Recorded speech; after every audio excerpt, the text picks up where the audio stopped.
बोलो सुनील, क्या कहना चाहते हो? चाचा साहब, दुनिया में मेरी छोटी बहन के अलावा कोई नहीं था। वो मेरे चाचा और चाची के घर पर रहती थी। उसी की वजह से मैं शहर आया और स्टार शिपिंग कंपनी में मैंने नौकरी कर ली। एक दिन जब मैं ड्यूटी पर था,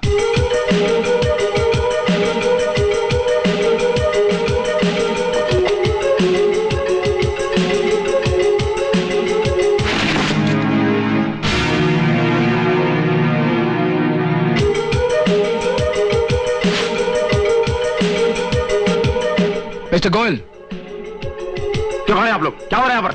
क्यों खड़े आप लोग? ये सब क्या है? ये तो कोकीन है। मैं जानता हूं। इसका मतलब है स्टार शिपिंग कंपनी एक्सपोर्ट और इंपोर्ट के आड़ में ड्रग्स का कारोबार करती है। मौत बेचते हैं ये लोग। मिस्टर सुनील, एक मिनट इधर आइए, प्लीज आइए, आइए ना। एक बात कहूं, ये बात बड़ी समझदारी और अकलमंदी की कर रहा हूं मैं। हैं? देखो, हम और आप ठहरे नौकर और ये लफड़े मालिकों के हैं, उनके धंधे वो जाने। अगर हम इन लफड़ों में पड़ेंगे तो हमारी नौकरी खतरे में पड़ जाएगी। अपनी नौकरी से कई ज्यादा कीमती है उन मासूमों की जिंदगी जो इस ड्रग्स का शिकार बनती हैं। मेरे लिए वो जानना जरूरी है कि इस मौत के कारोबार के पीछे कौन है।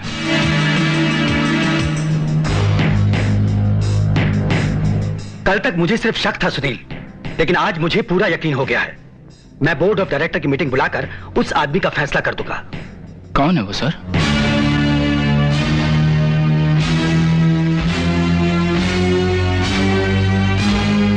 Sunil, you can go now. Thank you sir.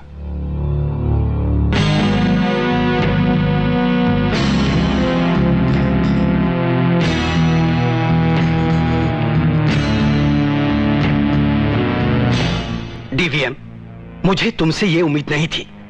Business का सहारा लेकर मेरे साथ इतना बड़ा धोखा किया। ये देखो तुम्हारे काले कारनामों की करतूत, कोकीन। मुझे तुम जैसे फ्रॉड और बेईमान इंसान के साथ ना किसी किस्म की दोस्ती रखनी है, ना बिजनेस में कोई रिलेशन। सुनील साहब, चाची आई है। चाची? हाँ। कहाँ है वो? ऑफिस वाला कमरा है ना, उसके पीछे बिठाया हूँ। चाची? सुनील, आप यहाँ? सब ठीक तो है ना? नहीं बेटा, कुछ भी ठीक नहीं है। तुझे तो पता है कि तेरी बहन की शादी को बस कुछ ही दिन बाकी रह गए हैं। उसके ससुराल वाले 2 लाख रुपयों की मांग कर गए हैं और कहने लगे कि बारात आने के बाद अगर 2 लाख रुपए उन्हें नहीं दिए जाएंगे तो बारात वापस लौट जाएगी। नहीं चाची, ऐसा नहीं हो सकता। बेटे, कुछ भी कर, किसी भी तरह से 2 लाख रुपयों का इंतजाम कर दे, वरना अनर्थ हो जाएगा। अगर बारात वापस लौट गई तो हम किसी को मुंह दिखाने के लायक नहीं रहेंगे। लोग तरह तरह की बातें करेंगे। तेरे चाचा इस सदमे से बीमार हो गए हैं और सुनीता, अगर उस लड़के से उसकी शादी नहीं हुई तो वो अपनी जान दे देगी। बेटे,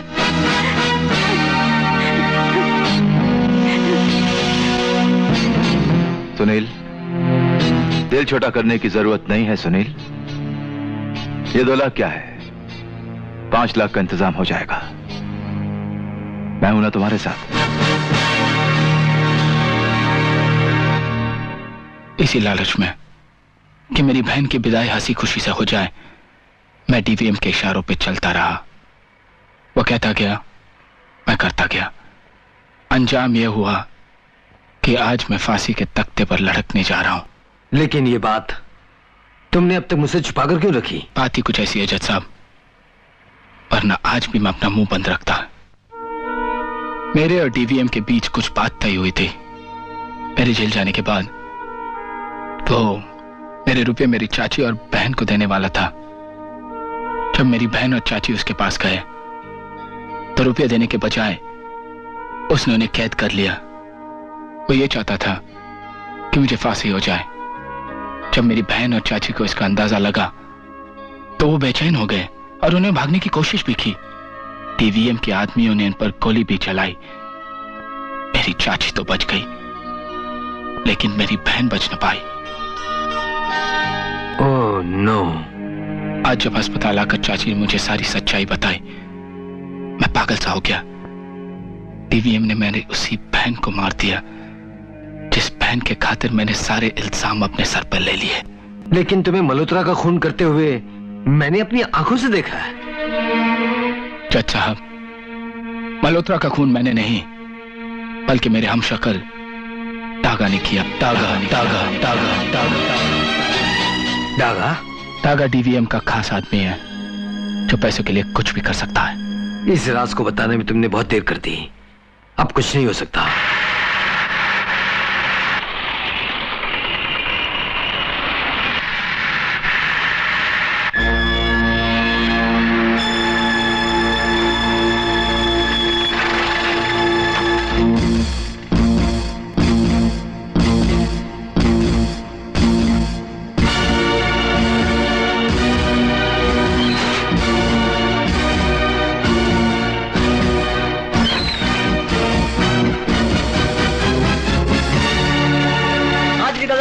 आज की ताजा खबर, जज प्रताप सिन्हा एक मुजरिम को लेकर फरार। आज की ताजा खबर, मशहूर जज प्रताप सिन्हा एक मुजरिम को भगा ले गया। आज की ताजा खबर, जज प्रताप सिन्हा एक मुजरिम को लेकर फरार। आज की ताजा खबर। डीवीएम, ये देखो, हर एक अखबार में प्रताप सिन्हा और सुनील के फरार होने की खबर छपी है। वो प्रताप सिन्हा जिसके नाम के लोग कस्में खाते थे, आज उसी के नाम पे लोग थू-थू कर रहे हैं। प्रताप सिन्हा की बदनामी पर खुश होने की जरूरत नहीं है रंजीते, खुश होने की जरूरत नहीं है। प्रताप सिन्हा बहुत अक्लमंद और शातिर खिलाड़ी है।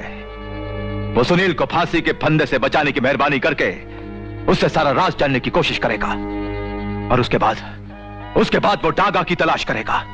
अगर डागा उसे मिल गया ना तो वो दुनिया के सामने हीरो बन जाएगा, साला हीरो बन जाएगा। सबसे पहले हमें डागा से मिलना होगा। पता लगाओ डागा कहां है। आज की रात का मुकाबला डोगर पे रखा हुआ है।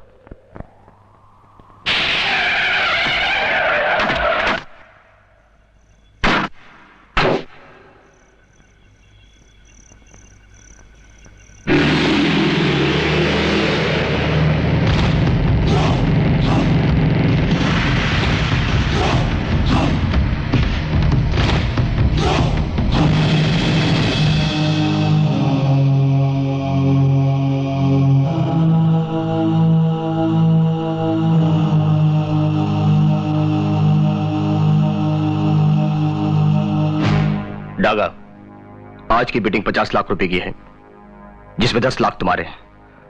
मगर होशियार रहना, तुम्हारा मुकाबला आज जॉन से है। जॉन जो 7 कत्ल कर चुका है। मौत का दूसरा नाम डागा है। तुम चाहे तो बैटिंग का दाम बढ़ा सकते हो।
वाह डागा वाह, आज फिर तुमने बाजी मार ली।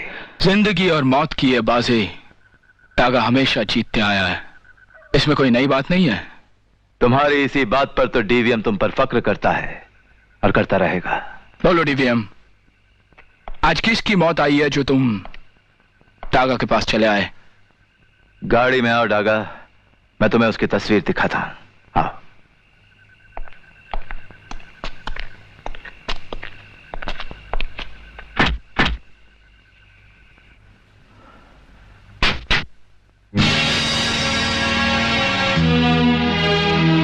ये तस्वीर वही मेरी हमशक्ल की है।